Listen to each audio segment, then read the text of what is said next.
আসলাম যে গত কিছুদিন ধরে আমাদের ৭ নগর বিধানসভা কেন্দ্রের বটাকুলচকের বাজারে কিছু দুষ্কৃতীরা আমরা বাইরে থেকে বাইরে বাজারে কোনো লোক যেতে পারে না, বাজারের কোনো অন্য আদার্স লোক গেলে বাড়ির মধ্যে বাজার যেতে পারে না, বাজারে গেলে মারধর করে, তারা বাজার যাতে না করে দোকানপাটে গিয়ে এসে চান্দা তোলে।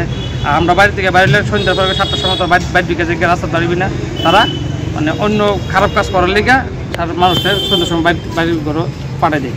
তো কালকে কী হয়েছে, আমরা পাড়ার কিছু ছেলে রাস্তার মধ্যে বাইরেছে, বাইরের পরে 3জন ছেলে এই যে দুষ্কৃতি মানে এই যে মানে 30টা 40টা এটির নামে কেস আছে। নাম হইল তীর্থ, আর ভালো নাম হইল অরজিৎ দাস, বাবার নাম হইল লালটু দাস।